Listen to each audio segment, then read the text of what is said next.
Alright guys, welcome back to VALORANT News. FNS seems delighted with his brand new NRG roster going into the upcoming season. Bonkar now is the head coach over there instead of Chet, but also Verno joining the lineup as well. FNS going into some detail as to exactly why Verno is such a positive asset for their new roster. Very much interested to your thoughts in the comment section below as ever. Hit the like button if you enjoy. Subscribe if you're new as always. Plenty of roster stuff to get into today as well. Starting really with, well, I wasn't even remembering I put this in here, but I thought I'd mention it regardless. Unfortunately, if you guys are hungry, you'll probably even more hungry now. I'm pretty hungry to be fair, just looking at this. So anyway, these are, well, Tens and Kaide's dinner and lunch for yesterday, put together of course by Philip Kovalev. So he's cooked as always. Chet's in the replies like, bruh, can you get me a third serving or something? Of course they used to work together kind of on NRG, kind of, well, interesting relationship I imagine between the chef and the head coach, who are both trying to cook in their own separate aspects. But yeah, he is now doing it, Philip, for the services of Tens and Kaide. We also have, by the way, the Game Changers World Championship just about to get underway. So Berlin's about to start, and it's exciting stuff.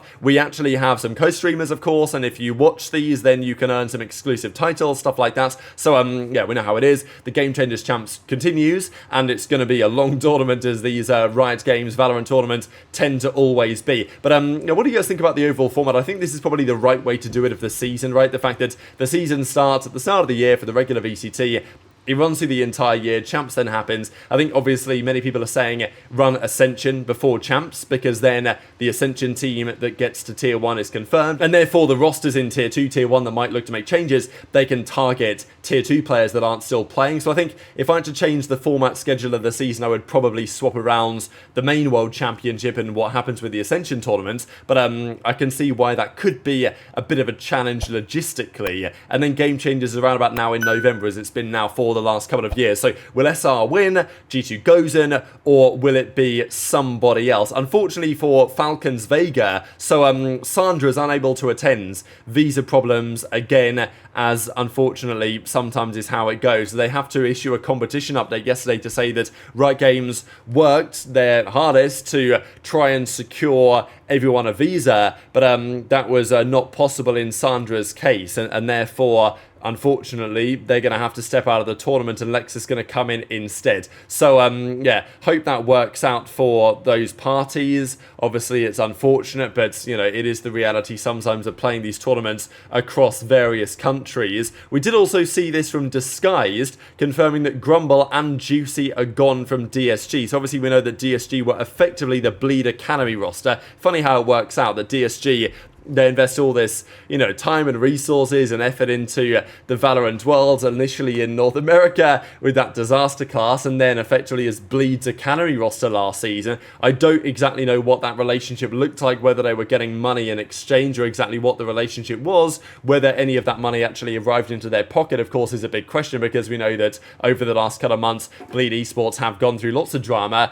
Certainly over the last couple of weeks, they got kicked out of the entire league, and Boom Esports put in instead. But so DSG, they've got to reconsider their next steps, obviously, in that region, and Juicy and Grumble are gone. Now, Juicy is an interesting one, because the rumour has it he is set to join Wolves Esports, obviously in the Chinese region. So this will be very interesting, of course, have a couple of Taiwanese players, Hong Kong player, Chinese player, of course, all from the regions that are in the Chinese region, but having Juicy along as well. So currently, he's actually not listed there for now, but this is the Wolves roster, and they're looking pretty good. This is, of course, just a rumour. They did win this series yesterday against Gen.G Esports, so there's the FGC Invitational 2024 happening right now, and in the upper semis, Wolves took down Gen.G 2-1, and you guys can see here that Via is in the team, whereas the rumour is that he's not going to be in the team when Juicy comes along. So, yeah, this is the current Wolves roster that won this series. They lost the Sunset, they then won it 13-4, 13-8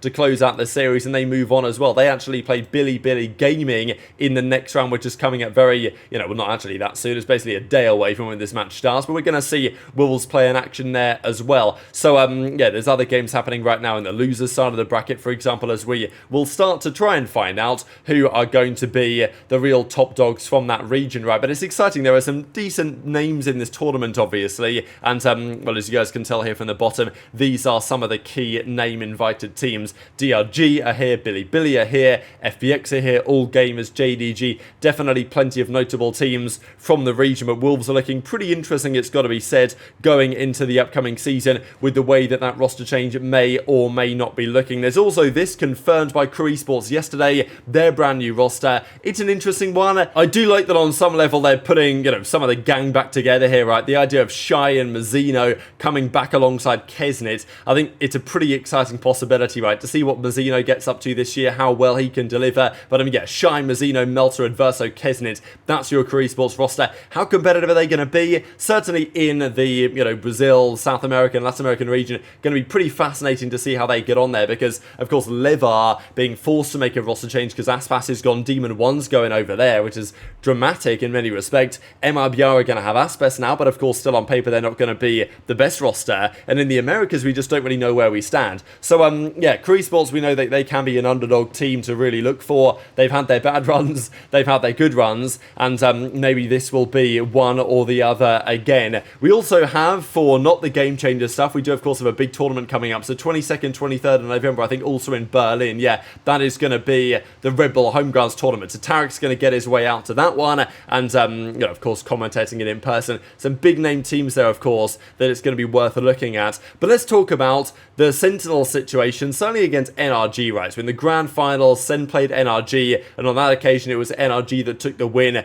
pretty comfortably indeed. They played 4 maps against Sen, they won all of them, and pretty much every single time, it was Marder having Zekan's number to some degree. So, well, this is Zelsis, of course, trying to survive, but let's talk a little bit more about that, because FNS then responded after the tournament concluded to the new changes that they've made. Controversial changes for sure, right, that NRG, of course, put together, getting rid of Crashies, getting rid of Victor. Of course, there's also been questions about whether Som, like how long he stays around for, because as we know, FNS is likely going to retire after this season. So the theory was then, okay, if FNS is going to likely call it a day, Som is still very young, but Som falls into a category in some level not too dissimilar to Tens. He's not Tens level, but he's still a massive personality and creator. And if Som decided to retire from competitive, he would probably make more money tomorrow just streaming full time. So there is, of course, a question there as to whether Som, especially if FNS goes, he might do the same. So definitely the immediate future here for NRG is very interesting to keep an eye on because of what's happened over these last couple of months. But this was a press release, by the way, that Sentinels did on the game. Thought was kind of interesting. Thought I'd mention it while we discuss a few of the details here of the tournament. But of course, yes, NRG won the tournament in the end and very impressively. Can FNS win in his final year? Redux wasn't so sure. The early signs are pretty good. And FNS says, yeah, of the things he's seen so far from the players that he's with, certainly Verno, obviously, who's alongside him now on that new roster, with Bonka as the head coach as well. He's been very impressed indeed. So, yeah, Verno coming into the lineup, of course. Marder coming into the lineup, of course. They've looked very impressive so far, and FNS seems to believe that is not going to change anytime soon. Verno was going he's insane. Bro, it's crazy because he's on the other bomb site. And I know when he's saying 0 words, but they're all getting on. I'm like, yo, this kid's on in 4 zones. Yeah. Right now. He's locked in. And then at the end of the round, he just goes, bro, just shit on. God. I'm like, word. Even when he sometimes you know how you're supposed to rotate correctly, and, as a breach player or a sky player, they didn't have a single initiator at B. They're still holding it down with Omen Cypher. Yeah. I'm like, I don't know what's happening over there, but keep it up, guys. You'll have Verno place 2 trips in the post plant on the site. Yeah, he's very good as a sentinel. That when he hears and I'm not telling him to do that. Right. It's when he hears yo, we're just fast execing a site, he just saves his trips entirely. Yeah. Because he knows they know we have a Cypher. Yeah. And they're probably not going to flank. Pretty hard for a young player to know that already is pretty impressive. Yeah. Actually, I have to give Bonkar credit. He Yeah. gives a whole speech, and it's the same speech he gives every single scrim before we play. Yeah. Before every single match. And it's the same thing. It's don't overextend if we get a kill. Don't overextend if we get a kill. And I think it's just gotten into people's heads. They're just buying it.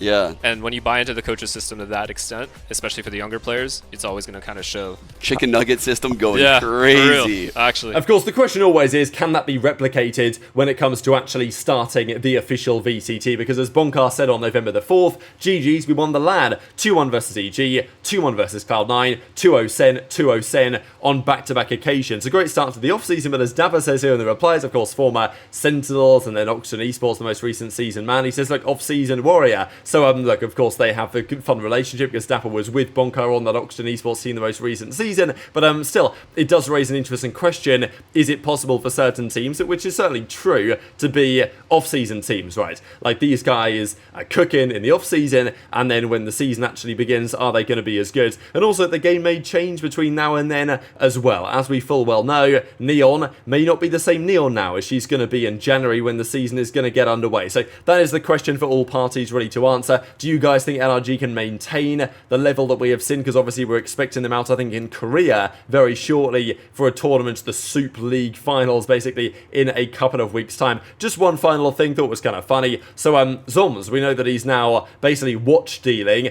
after his time in Valorant is over, and he's got some, these are 41mm date just available. This is arguably the most sought after mint green dial with the fluted bezel and the Jubilee bracelet. He's got it in the rhodium, I think they technically call this colour as well. It's basically a grey or a slate or something. This is the blue and this is the black, which is a nice, pretty straightforward design. But yeah, Derek was in the replies saying, hey, Jorgamo, it's time to pick one up from your boy Zoms, obviously former Sentinels man. And Jorgamo's like, look bro, I run out of money, because yeah, maybe he wasn't getting paid enough on EG last year. Maybe this year on G2 it's going to be a different story, and the boys are going to be picking up their rollies for the start of the new campaign. But very much interested to your thoughts on all of this stuff in the comments below. Hit the like button if you enjoyed, subscribe if you're new, take care, and I'll see you next time.